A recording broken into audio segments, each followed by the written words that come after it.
She stood before the velvet rope, and the question hung unspoken in the cold January air. Why was she here? To the crowd of uniforms and polished metals, she looked like a mistake, a misstep, an uninvited shadow that had wandered too close to ceremony. Her gray coat was plain, her dark hair tied back with no ceremony. No ribbons, no rank on her shoulders. Only the faintest corner of a child's crayon drawing peeked from her pocket, a fragile fragment of a life that didn't belong in this place of steel discipline and marble silence. To them, she was no soldier, just a tired single mother who had taken a wrong turn into Arlington's heart. "Ma'am, this is a restricted area for active duty personnel and family only." The sergeant's voice carried the practiced weight of condescension, sharpened into authority by years of gatekeeping. His name tag read Miller. He didn't raise his voice, but it cut clean through the air, commanding attention from the officers waiting to pass the rope. A few smirked, sharing the unspoken judgment. What was she doing here? But she didn't flinch. She didn't explain. Her silence was a presence in itself. Not passive, not afraid, but steady, immovable, like granite that had withstood storms older than any of these men would ever know. Sergeant Miller mistook it for weakness. He puffed out his chest, his medals shimmering faintly under the pale winter light. "I'm sure the public viewing is later. This ceremony is for the general's family, for those who understood his sacrifice. You don't belong here." Belong, the word echoed, sharp as a blade. She lowered her eyes for the briefest moment, not in shame, but in patience, the kind of patience that unsettled even seasoned men. It wasn't anger in her eyes. It wasn't hurt.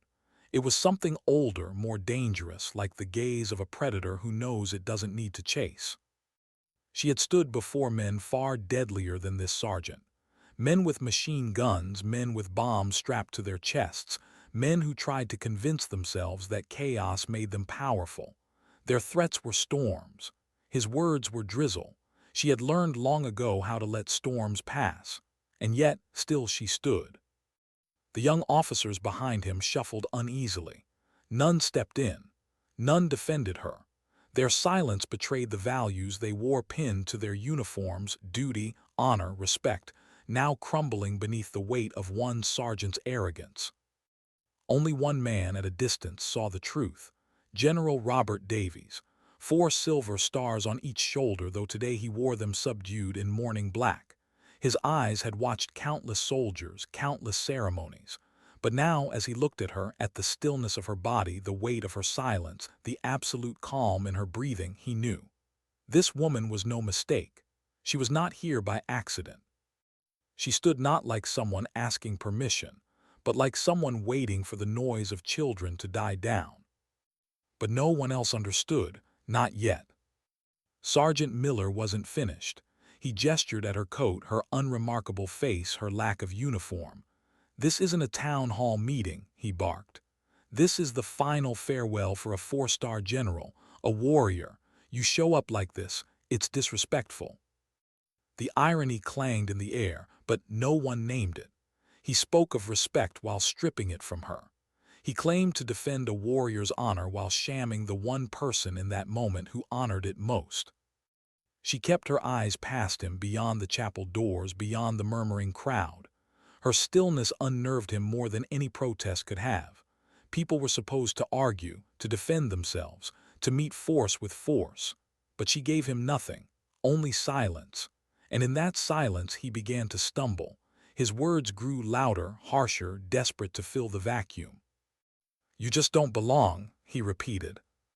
This time her eyes found his, just for a second, calm, steady, ancient patience. He faltered. He had the rank, the rope, the authority of place. But in that gaze he felt smaller than he had in years, because for the first time he realized she wasn't standing here lost. She was standing here by choice.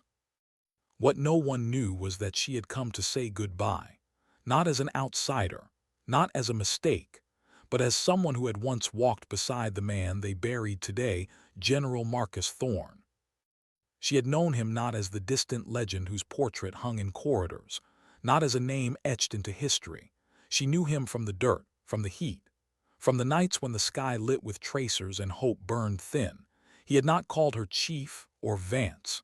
He had called her Iliad, a name that belonged to the dust, to the fire, to the bond that forged between lives when survival was measured in minutes.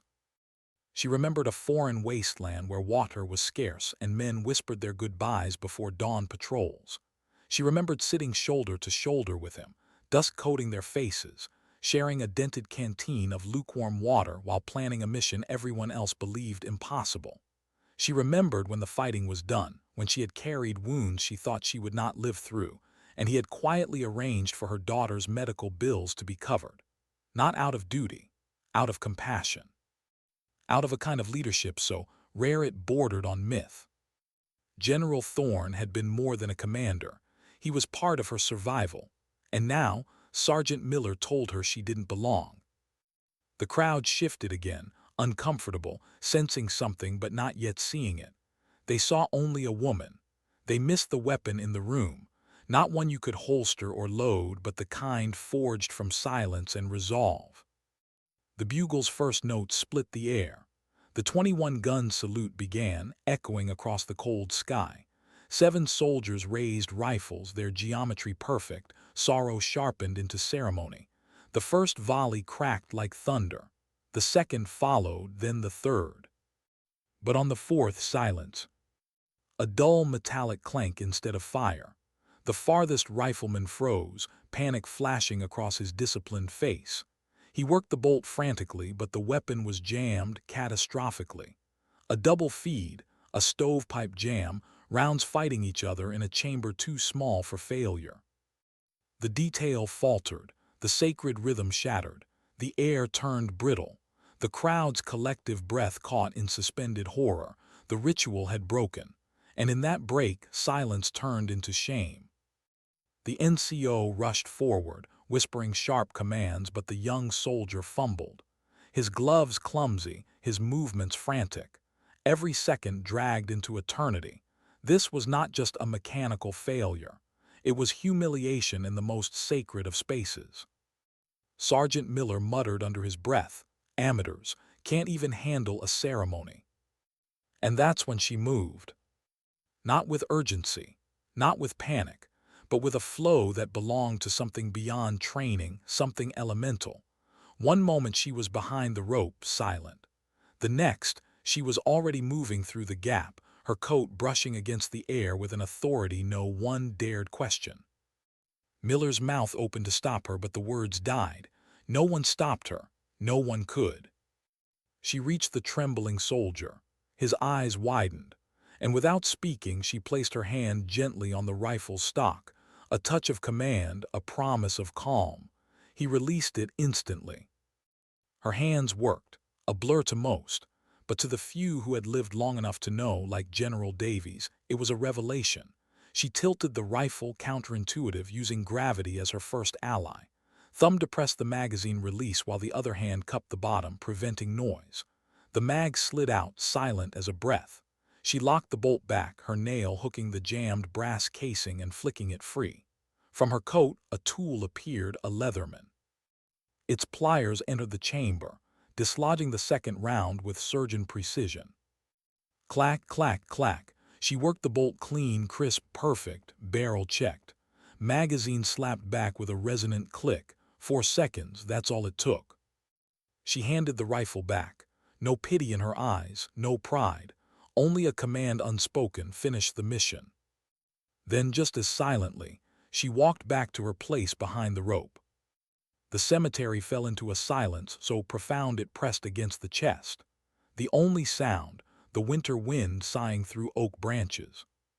The demonstration was over. The lesson had begun. And from the front row, a figure rose, silver stars on his shoulders glinting in the pale sun. Why did no one stop him? That was the question echoing silently in every mind as the man with 4 stars rose from the front row. His steps were deliberate, unhurried, yet they carried the kind of gravity that made lesser men shrink without a word. General Robert Davies had never been one to waste movement. When he walked, the world adjusted its pace. The crowd stiffened. Colonels froze mid-breath. Captain stood locked, unsure whether to salute or stay silent. Even the cabinet members flanking the chapel doors paused, sensing something heavy unfolding. Davies didn't look at them. His eyes were fixed only on her. He passed Miller without a glance. The sergeant's skin had gone pale, the color draining as if truth itself was leaching through him. His lips parted, but nothing came out. He was no longer the gatekeeper. He was the child who had just realized the monster under the bed was real and standing behind the velvet rope. Davies stopped beside her, not in front, not towering above, beside. Two sentinels, shoulder to shoulder, looking in the same direction. For a long moment, silence reclaimed the space. The honor guard had steadied, resuming the broken rhythm. 3 final volleys thundered into the air, this time sharper, deeper, as though her touch had restored not just the rifle, but the ceremony itself. When the last echo faded, taps began. The lonely bugle notes drifted across the white headstones, across the weight of sacrifice etched into the earth. And only then did General Davies turn his head slightly toward her. He didn't look into her eyes, he looked at her hands, resting now at her sides, calm, unremarkable to most, but to him they were unmistakable. He had seen those hands before, not these exact ones, but their language, the way they had moved, precise, efficient, without wasted motion. He remembered a firefight in the Kunar Valley years ago, a rifle jam in the middle of chaos. A man, General Thorne's lead operator, had cleared it with that same impossible grace, in seconds that bought lives, including Davies' own. The angle of the tilt, the use of gravity, the pliers, it wasn't standard doctrine, it was tradecraft. Arcane, precise, taught to only a handful at the pinnacle of the military pyramid. His jaw tightened, the puzzle clicked shut like a rifle bolt. He motioned to his aide, a young captain clutching a secure tablet. His voice, though low, cut through the cemetery like a command etched in stone. "Captain, service record, Senior Chief Petty Officer, Vance, Naval Special Warfare Command, authorization, Davies, Omega 79er. The captain's eyes widened. That code was reserved for emergencies of national security. Fingers trembling, he keyed into the encrypted network. Officers nearby heard the words Naval Special Warfare and stiffened, whispers spreading like sparks through dry brush. Miller's stomach dropped. He was beginning to understand. The captain passed the tablet, hands shaking. Davies scanned it. Then he raised his head, not at her, but at the crowd. His voice was calm, but it carried the weight of judgment. "Vance, Senior Chief Petty Officer, United States Navy." A collective murmur rippled. "Active duty, Naval Special Warfare Development Group." The gasp was louder this time. Dev grew, the name most new in hushed myths, SEAL Team 6, the tip of the spear. Davies continued, voice hammering like a drumbeat. 12 combat deployments, Silver Star, Bronze Star with Valor, 3 oak leaf clusters, Purple Heart twice.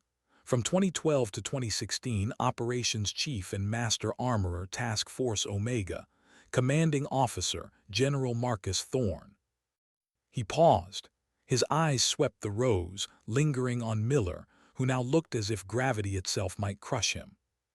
General Thorne called her, Davies' voice dropped heavy, the finest warrior he ever served with, his guardian angel, the one he entrusted his life to. And then the sentence that would echo longer than taps, longer than the volleys. "And you told her she didn't belong." The silence that followed was not absence, it was suffocation, the weight of shame pressing down on every uniformed shoulder. Davies moved, slowly, deliberately. The 4-star general drew himself to attention. His hand rose to his brow, the sharpest salute of his storied career. His voice, thick now, broke through the hush. "Senior Chief," he said, "forgive this command's ignorance. You honor us all with your presence. Welcome home." The words struck harder than any gunfire. No one moved. No one dared breathe. It was as though time itself bowed its head. And in that moment, her silence, the same silence that had been mocked, Ignored, dismissed, became thunder. The story should have ended there, but stories like this never do. It spread not like wildfire but like a shockwave. Quiet phone calls from Arlington to the Pentagon, from the Pentagon to Bragg, Bragg to Coronado. In hours it was everywhere. They gave her a name in whispers, the ghost of Arlington, the unassuming woman who had stepped from the shadows, silenced arrogance with 4 seconds of impossible competence and vanished again. The parable was too perfect to ignore. It was not about medals or ranks. It was about the forgotten truth. Real worth is measured in action, not appearance. Respect is earned, not demanded. And the most dangerous presence in any room is the one you overlook. Sergeant Miller didn't need punishment. His disgrace was enough. His arrogance, once a shield, had shattered in front of hundreds. He became a story, a warning, a living reminder of how blindness corrodes respect. But legends have a way of seeking their source, and Miller, restless in his shame, couldn't let it rest. A week later, he went to the only man who could reach her, Davies. Standing in the general's office, stripped of swagger, he asked for a chance to apologize. Davies didn't smile, didn't scold, he simply arranged it. The meeting wasn't in a grand hall or a base office. It was in a small public park near the Navy Yard. A cold afternoon, ordinary in every way. She was there with her daughter, a bright-eyed 6-year-old, pushing her gently on a swing. She looked even less like a warrior now, just a mother, just a woman who had carried too much for too long. Miller approached, his uniform suddenly absurd against the playground laughter. He spoke haltingly, his words fractured with shame. The apology wasn't polished. It wasn't formal. It was real, raw. His voice cracked as he admitted what he had done. She listened, patient as stone. When he finished, she nodded once. "You judged a book by its cover, Sergeant," she said softly. "It's a common mistake. The question is, do you read the book after you get it wrong?" He blinked. Her words were simple, but they cut deeper than any reprimand. She smiled faintly, the kind of smile that came rarely, like sunlight breaking cloud. "General Thorne taught me that. He judged people by the contents of their soul, not the contents of their file." Miller lowered his eyes, and for the first time he understood. The legend of the ghost of Arlington wasn't hers to carry. She didn't want it. She never had. She would vanish back into her quiet, back into her daughter's laughter, her promises kept.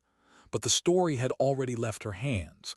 It belonged now to the institution, to the men and women who whispered it in barracks, in classrooms, in the hushed moments before missions. And it belonged to Miller, who carried the shame and the lesson, deeper than any scar. What happens to a young soldier when shame settles deeper than the cold? That was the question haunting Private Harris. He was the one whose rifle had jammed, whose hands had trembled in front of the entire world at a funeral where perfection was demanded. He had replayed the moment 1,000 times already, the crack of volleys, his silence, the weapon clutched in his grip like dead weight, the sound of her footsteps approaching, the calm hand on his rifle. Her eyes steady, telling him without words, finish the mission. He should have felt relief when she fixed it. Instead, he felt smaller, exposed, certain that his failure would follow him, that his career had already been cut short by one mistake. He carried the shame like a stone in his chest. Days later, he sat alone in the base armory, staring at the M14 as though it were an enemy he had no hope of defeating. He thought about turning in his resignation, about writing the request for reassignment. He thought maybe the army wasn't for him. Maybe everyone was right. And then, without ceremony, she appeared. No uniform, no medals, just the same gray coat, the same quiet. She walked into the armory with a presence that made the air shift, though she said nothing. Harris nearly jumped to attention, but she raised a hand slightly. "Don't."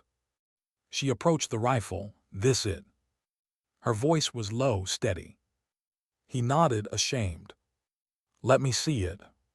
She picked it up, the same weapon that had betrayed him in front of the world, and her hands moved over it with the reverence of someone handling something more than steel and wood.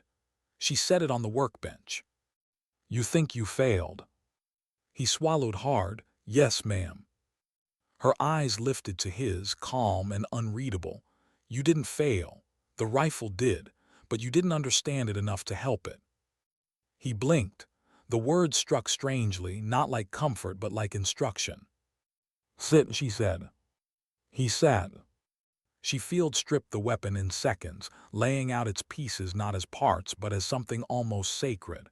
"This is an M14, not just a rifle. It's a machine with a soul. It will tell you what it needs, if you learn to listen." Her hands guided his. She showed him the jam again, recreated it with precision, then slowed her movements so he could follow. She explained not just what to do, but why. The angles, the friction points, the history of the design, the flaws baked into it and the patience it demanded. "Anyone can clear a drill jam if they're fast enough," she said. "But real professionals, they understand the weapon's language. They can hear the difference between a hungry rifle and a broken one." She placed the rifle in his hands. "Try." His hands shook, but she steadied them with her own. Step by step she guided him. Gravity, tilt, pressure, release.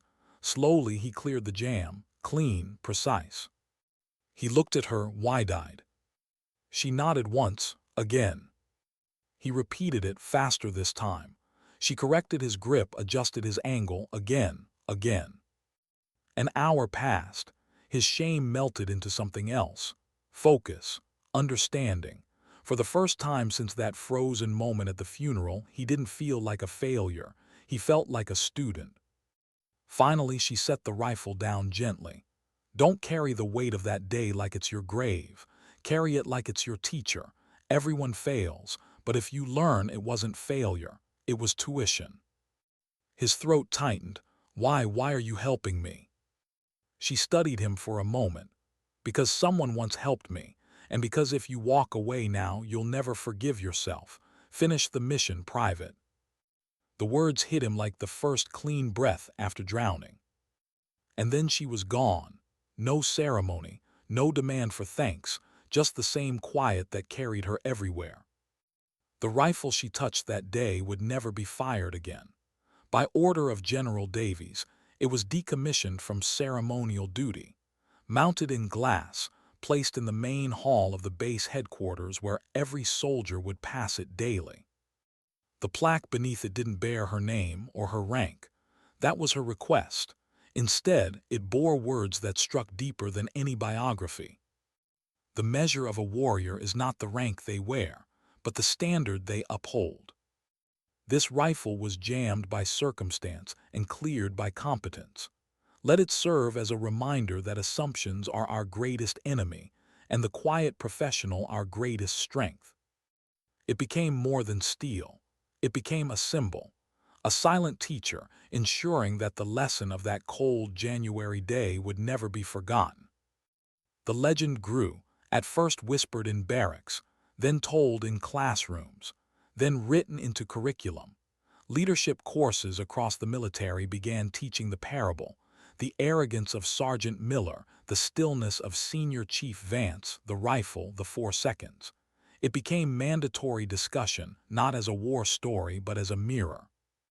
And though her name was absent, her presence grew everywhere. The ghost of Arlington, a myth, a warning, a standard. But she wanted none of it. She returned to her life, to her daughter, to the quiet. She refused interviews, declined commendations. She didn't need them. She had already received her reward, the promise she kept to a fallen general, and the lesson she passed to those who needed it most. Still, the world wasn't finished with her, not yet. A year passed. Seasons turned at Arlington. Summer green gave way to autumn gold and back again to the stark white of winter. Her story shifted from gossip to foundation, no longer fresh but timeless, a parable carved into the culture of the institution. And still young recruits whispered. Still young soldiers stood before the glass case and read the words. Some walked away taller, some walked away humbled, but none walked away unchanged. One man, though, carried the lesson deeper than anyone: Sergeant Miller. He had not been punished. Davies had understood. Public disgrace was sharper than any reprimand. But Miller had changed. He re-enlisted, and he requested something few expected: a transfer to training command.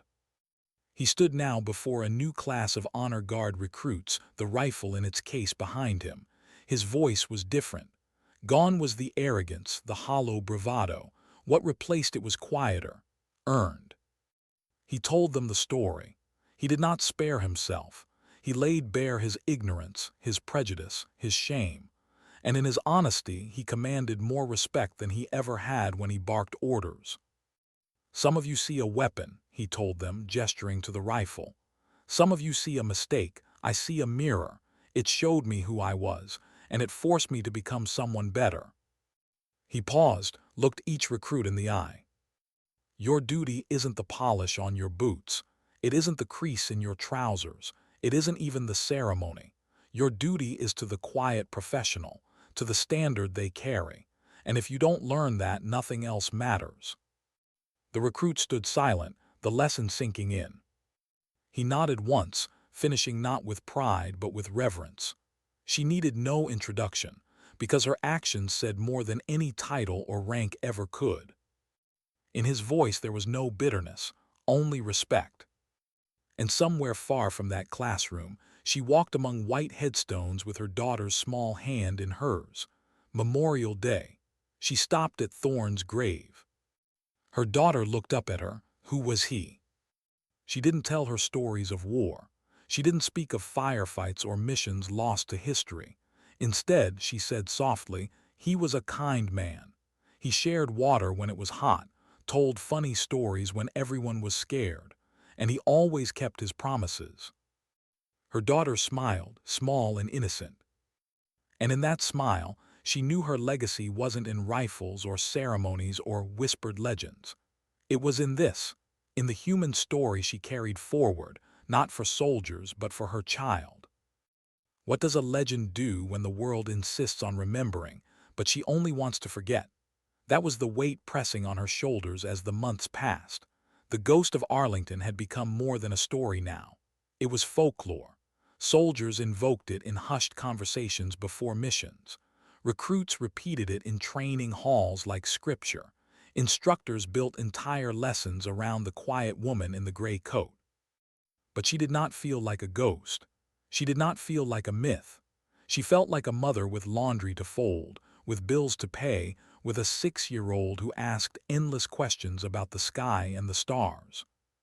Her daughter was her anchor, the only thing that kept the tide of memory from dragging her under. Every morning began with the sound of small footsteps in the hallway, the rush of laughter, the chaos of cereal spilling on the counter. Ordinary sounds, civilian sounds. They kept her from slipping back into the silence of night raids, into the echoes of gunfire across valleys where names were forgotten before they could be buried. And yet the world would not let her rest. Whispers followed her even here, in the grocery store near the Navy Yard, in the quiet corners of the park.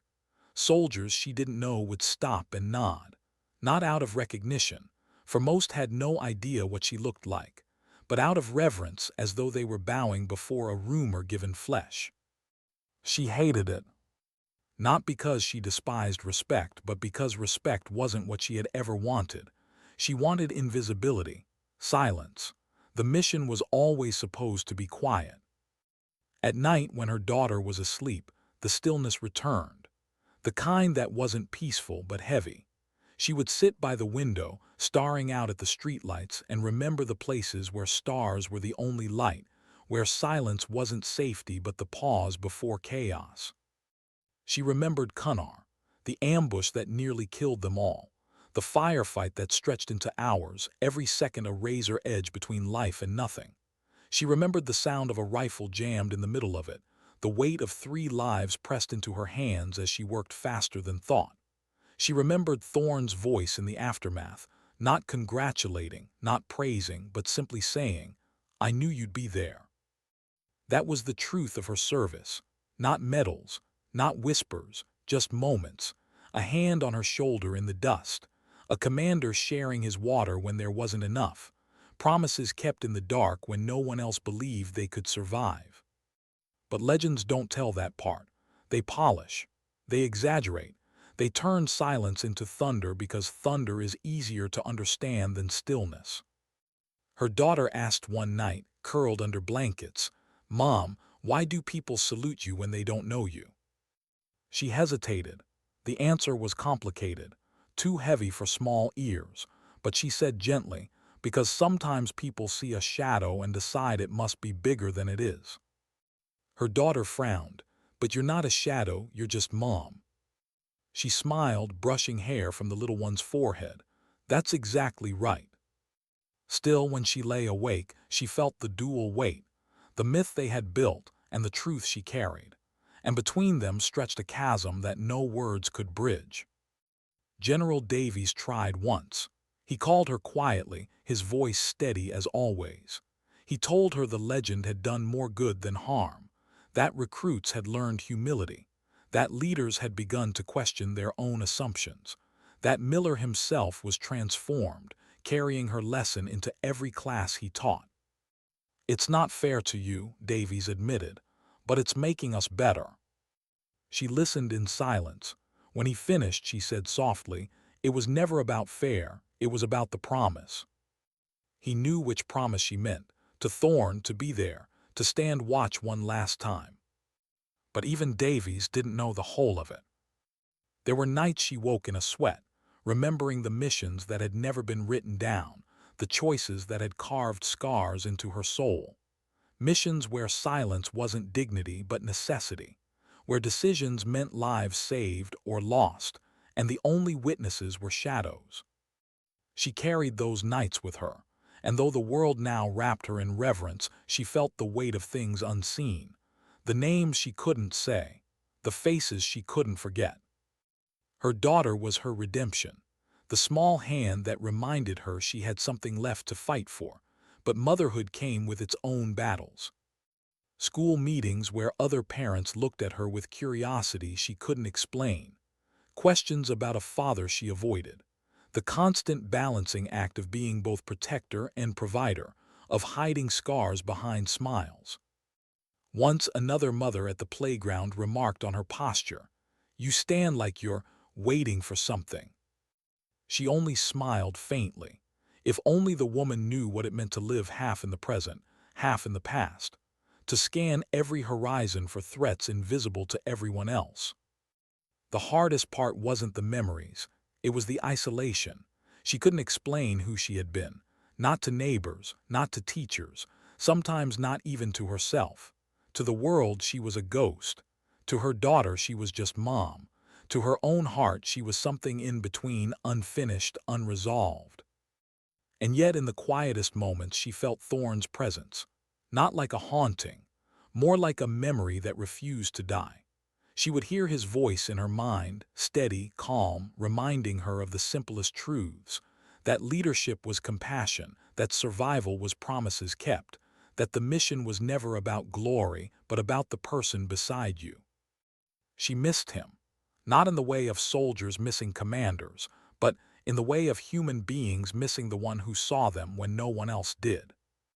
And that was why the funeral had mattered, why she had gone against every instinct to stay hidden, because promises mattered, because memory mattered. But the world had twisted it into something else. They had made it about her when it had always been about him. She walked with her daughter through Arlington again months later. The girl skipped ahead, counting headstones as though they were stepping stones. Vance's gaze fell on Thorne's grave. The snow had melted, leaving the earth raw, but the stone stood firm. She knelt, brushing her hand against the name. "I kept my word," she whispered. Her daughter tugged at her sleeve. Who was he again? She looked at her child, innocent eyes, too young to understand the weight of legacies. "He was my friend," she said simply. "The kind who made you believe you could keep going even when you couldn't." The girl nodded as if that was enough, and maybe it was. Because in that moment she realized something. Her daughter didn't need the legend, didn't need the myth of the ghost of Arlington. She needed the truth that kindness and promises were stronger than rank, stronger than fear, stronger even than death. And maybe, she thought, that was the only legacy that mattered. What happens when the world won't let you stay hidden? That was the question she faced the morning the letter arrived. Plain envelope. No return address. Just her name, handwritten in a style she hadn't seen in years, blocky, precise, unmistakably military. She opened it at the kitchen table while her daughter colored in a sketchbook beside her. The words inside were few, but they hit like a detonation. Senior Chief Vance, your presence is requested for a closed briefing at Norfolk. Authorization code attached. This is not optional. She sat in silence, staring at the page.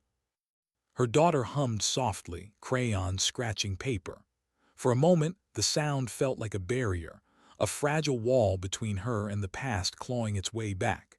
She folded the letter, slipped it into her pocket, and forced herself to smile when the little one looked up. "Everything okay, Mom?" She nodded. "Yeah, everything's fine." But it was. By the end of the week, she found herself in a sterile conference room lit by fluorescent hum. Around the table sat men in pressed uniforms, their eyes sharp but cautious. General Davies was there too, his presence heavy, though his expression gave nothing away. She sat at the far end, her gray coat folded neatly on her lap. She had chosen not to wear a uniform, though her rank gave her every right. The absence was deliberate, a reminder that she was here by choice, not as an operator, not as a pawn. The briefing began. Words like threat escalation, classified intel, and unconventional expertise required filled the air. They spoke of a situation brewing overseas, of a mission that needed precision beyond standard doctrine. And slowly, inevitably, their eyes turned to her. She didn't move, didn't speak. Davies broke the silence. "We don't need your record, Senior Chief. We know what you've done. We know what you can do, but this isn't about medals. This is about lives, and we need you." Her jaw tightened. She looked at him, her gaze steady. "I buried that part of me." One of the officers leaned forward, his tone sharp. "With respect, you don't get to bury it when the nation calls." Her eyes flickered. For a moment the predator in her stirred, but she kept her voice calm. "With respect, I already answered the nation's call. 12 deployments, more scars than you'll ever count. I owe the flag nothing more." The room bristled, silence hung. Davies finally spoke again, softer this time. "You don't owe the flag, you owe no one, but you always cared about the people beside you. And this mission, if it fails, good men and women won't come home. Think about that." The weight of his words pressed against her chest. She thought of Thorne, of promises made in the dust, of the way he had believed in her when no one else did. She thought of the young soldier at Arlington, his eyes wide with shame until she steadied his hands. And she thought of her daughter, asleep in her bed back home, safe only because her mother had chosen silence over war. Her voice was quiet but firm. "I can't be both, not anymore. You want me as Senior Chief, but my daughter needs me as Mom." The words landed like a gavel, final. The officers shifted, some frustrated, others resigned. Only Davies studied her with that unreadable calm. He nodded once as though he had expected nothing less. The meeting adjourned. She walked out into the pale afternoon light, her coat pulled tight around her. She felt the weight of eyes on her as she left, but she didn't look back. That night her daughter curled against her, half asleep, murmuring, "Don't go anywhere, Mom." She pressed her lips to the child's forehead. "I'm not going anywhere." And yet the past didn't release her so easily. Weeks later, she noticed the same black sedan parked down the street, 2 men inside pretending to be invisible. She noticed the same coded emails slipping into her inbox, invitations disguised as requests. And she knew legends never die quietly. She began to feel the pull again, not from duty but from memory, from the knowledge that there were soldiers out there right now, young, untested, unprepared, who might face the same chaos she had once survived. She tried to push it away. She told herself the world had enough warriors, that her fight was done. But every time her daughter asked about Thorn, about the man who had shared his water, she felt the weight return. Because Thorn had never turned away when he was needed. He had answered, even when the cost was unbearable. The moral conflict tore at her. To be present for her daughter meant turning her back on the very ethos that had kept her alive. To answer the call meant leaving her child with a hole she could never fill. One evening she sat alone at the kitchen table, the house quiet. She stared at her hands, hands that had fixed rifles, steadied lives, carried more than they were ever meant to. She thought of what Davies had said, "You don't owe the flag, you owe the people beside you." She whispered to herself, "But who's beside me now?" The answer was in the next room. A little girl, sleeping softly, dreaming without fear because her mother had chosen silence. And so she made her decision. She would not go back, not now, not ever. But the decision did not bring peace. It brought a new weight. Because legends, once born, have a way of chasing the people who never asked for them. And she wondered, as she sat there in the dark, if one day her daughter would inherit not just her love, but her shadows. How long can someone run from what they were trained to be? That was the thought gnawing at her as winter turned to spring. She had told Davies no. She had closed the door on the institution, on the calls, on the black sedans that loitered in the periphery of her quiet life. But the past doesn't take no for an answer. It waits. It watches. And when it returns, it doesn't knock. It breaks in. It began with a phone call she wasn't meant to answer.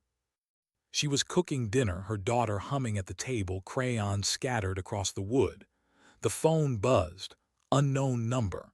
She almost ignored it. Almost. But something inside, the part of her trained to read patterns, to sense shifts, told her to pick it up. "Vance." The voice was low. Urgent, not Davies, someone else. "It's happening, Norfolk, training accident. Live rounds where there should have been blanks. 3 men down, they need someone now, someone who knows." She froze. For a heartbeat, her body was stone. The words echoed, dredging up instincts she had sworn to bury. Her eyes flicked to her daughter. Small, oblivious, lost in the universe of colors. "I'm not," she began. But the line was already dead. She set the phone down, her pulse hammering. That night she couldn't sleep. Her daughter's steady breathing filled the house, but her mind was elsewhere. Norfolk. Live rounds. Training gone wrong. 3 dead.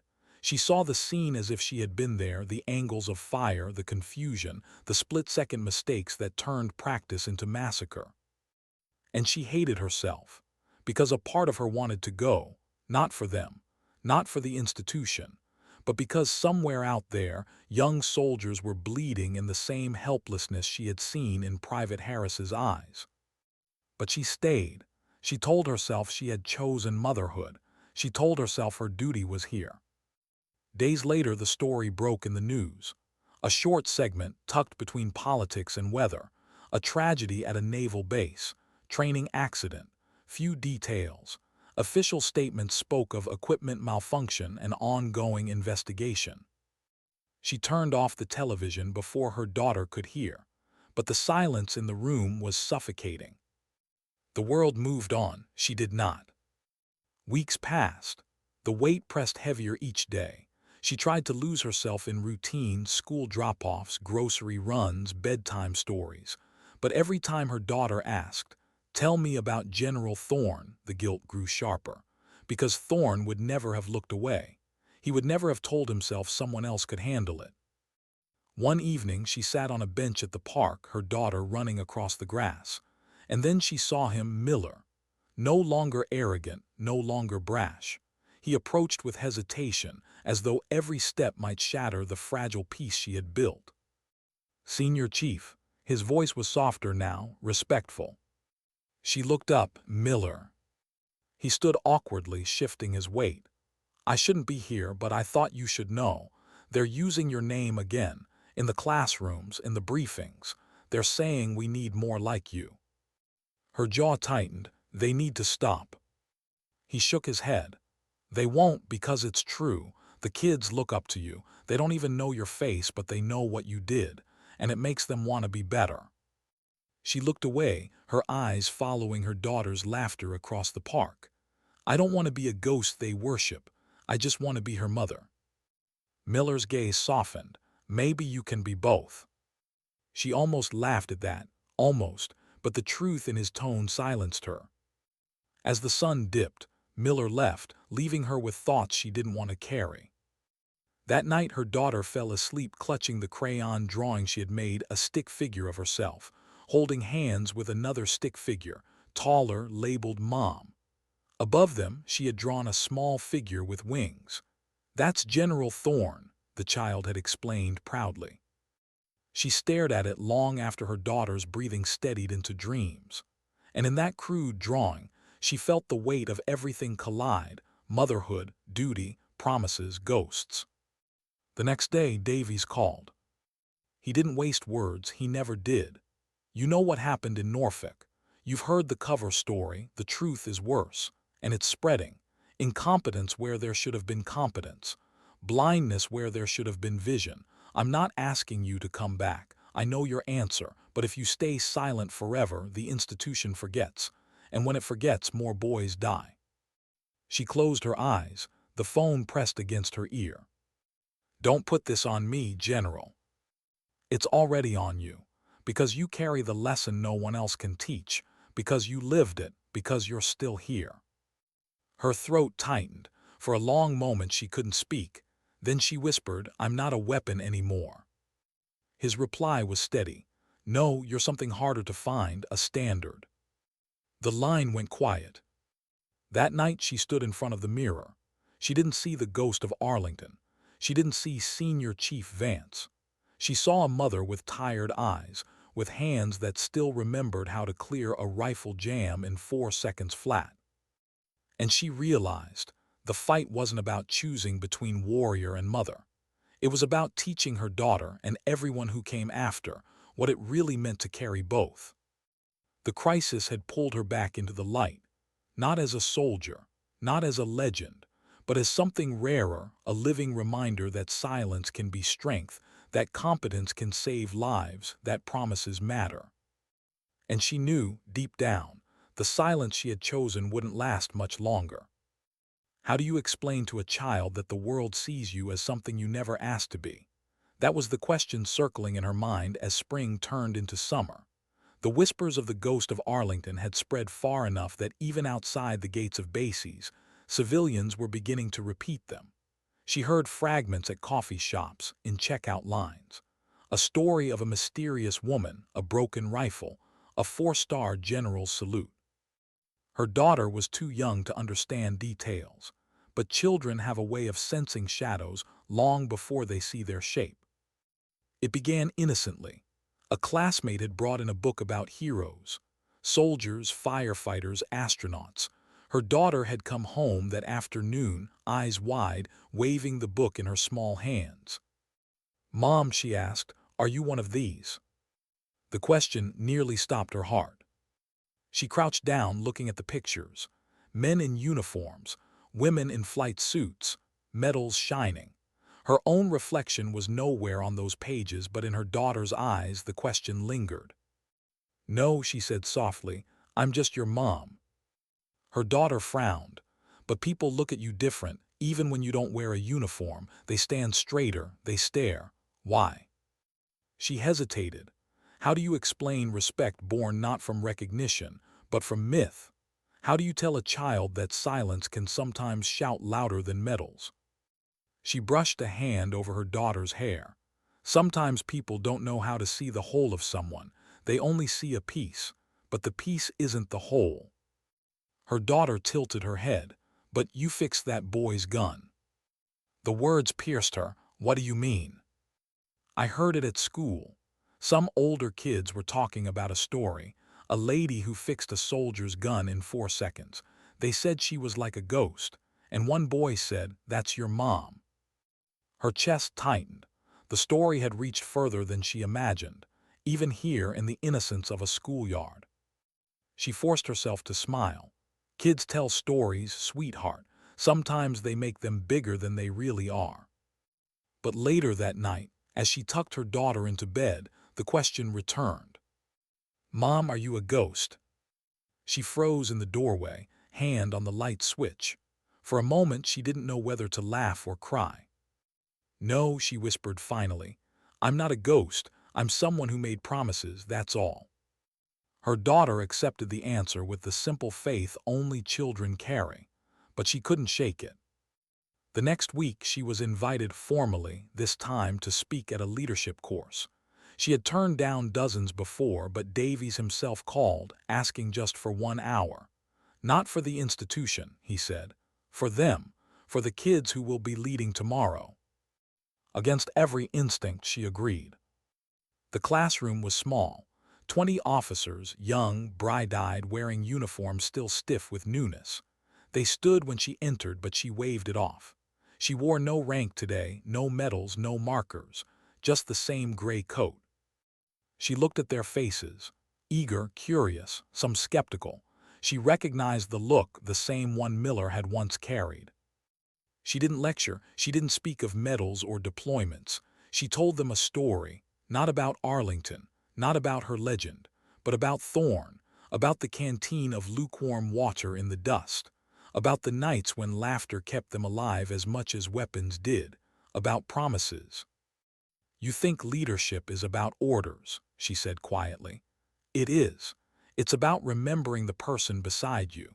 It's about being the one who shares your water when no one else will, the one who believes when everyone else says it's impossible. The room was silent. One officer raised his hand. But Senior Chief, what about respect? How do we earn it? She looked at him steadily. Respect isn't earned, it's given. You give it first, and if you give it with sincerity, it will return to you. If you demand it, you've already lost it. Another asked, do you regret walking away? The question hung heavy. She let it breathe before answering. I regret nothing I did. I regret some of what I couldn't do, but walking away, that's how I keep my daughter, and she's worth more than all of this combined. The words cracked something inside her. For the first time, she admitted aloud that motherhood was her mission now, that stepping away hadn't been weakness but choice. When the session ended, they didn't clap. They stood in silence as though clapping would cheapen it, and as she left, Davies caught her eye from the back. He didn't need to speak. His nod was enough. That evening, her daughter crawled into her lap with another drawing. This time it was the two of them holding hands. Above them floated another figure, still with wings, still labeled General Thorn. But beside him was a new figure, small, simple, just a stick with a smile. Above it, her daughter had written one word in uneven crayon letters, Ghost. She stared at it, her throat tight. Why this one? She asked gently. Her daughter shrugged. Because you're quiet, but people see you anyway. She pressed the paper against her chest, tears she hadn't planned slipping free. Out of the mouths of children came truths too sharp to ignore. She wasn't just a mother, she wasn't just a soldier, she wasn't just a legend. She was all of it, tangled and imperfect. And maybe, she thought, that was the real story. Not the rifle, not the salute, not the whispers, but the quiet intersection of strength and softness, of promises and parenthood. Because ghosts don't belong to one world, they walk between them. What remains when the noise fades? That was the question she carried into the final year after Arlington. The volleys, the salute, the whispers of ghost and legend, all of it had settled into something quieter now. Not silence, resonance, like the last echo of a bell, faint but impossible to forget. She returned often to the rows of white stone, her daughter skipping beside her. They never came for spectacle, they came for memory, for promises. On Memorial Day, the cemetery filled with people. Flags lined the grass. Families wept quietly beside names that would never speak again. She and her daughter found Thorn's grave, as always. Her daughter carried a small bundle of wildflowers, picked clumsily from the edge of their yard that morning. She placed them at the base of the stone, stepping back with a solemnity beyond her years. "Tell me about him again," the girl whispered. She knelt. "He was kind," she said. "When it was hot, he gave me water. When it was scary, he told stories. And when everyone said it was impossible, he said we could do it anyway." Her daughter smiled softly, as though those words were enough to build a man from memory. They stood in silence for a long time. Around them, rifles cracked in distant ceremonies, bugles carried notes on the wind. But for her, the sound wasn't in the instruments. It was in the stillness, in the weight of promises kept. Elsewhere, her story continued to ripple. The rifle in the glass case still stood in the training hall. New recruits stopped to read its plaque every day. Instructors still told the parable of the ghost of Arlington. Miller still spoke her name with reverence, not to glorify her, but to strip arrogance from the young before it had a chance to grow. But she wanted none of it. The world could keep its legends. Her legacy wasn't in myths. It was in moments. In Private Harris finding confidence again. In Miller learning humility. In her daughter, who would one day grow to understand what promises really meant. One evening, as summer heat pressed heavy on the city, Davies visited. Not as a general, just as a man in plain clothes, carrying age in his shoulders. They sat on her porch while her daughter played in the yard. The air smelled faintly of cut grass and charcoal. For a long while, neither spoke. Finally, Davies said, "You know the story won't fade, not in my lifetime, probably not in yours." She looked at him, weary but calm. "Then it needs to be told right." He nodded. "How would you tell it?" She thought for a moment. Not as a ghost story, not as some miracle, just as a woman keeping a promise to a friend, nothing more. He studied her, then smiled faintly, a rare crack in granite. "Maybe that's all any of us are doing, keeping promises until we can't anymore." The sun dipped lower. Her daughter's laughter carried across the yard, pure and unbroken. And for once, she allowed herself to believe that was enough. Later that night, after Davies left, she tucked her daughter into bed. The girl asked sleepily, "Mom, what's the most important thing you ever did?" The question struck deeper than any bullet. She brushed hair from her daughter's forehead, heart aching with both love and memory. "The most important thing," she paused, "being here, with you, right now." The child smiled, drifting into dreams. She sat by the window after, watching the quiet street. The world was loud, always had been. Full of people shouting their worth, demanding recognition, pounding their chests for respect.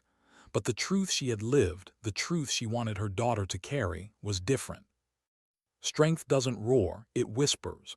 Competence doesn't shout, it acts. And dignity doesn't demand. It simply stands silent, unshaken, until the noise exhausts itself. Her story was never about rifles or salutes. It was about promises, about keeping them no matter the cost. General Thorne had once told her that real warriors are the ones you never notice until the moment you need them most. She understood now that he hadn't just been talking about combat. He'd been talking about life, about mothers, about friends, about anyone willing to shoulder the weight quietly, without fanfare, because it needed to be done. As she turned out the light, she thought of the plaque beneath the glass case rifle. The words etched there would outlive her. The measure of a warrior is not the rank they wear, but the standard they uphold. Maybe that was her legacy. Not her name, not her rank, just the standard. The world would keep telling the story of the ghost of Arlington. That couldn't be stopped. But she knew the truth. She wasn't a ghost. She wasn't a myth. She was a mother, a soldier, a friend, a woman who kept her promises. And sometimes that was enough to change everything. Because sometimes dignity doesn't speak. It simply acts.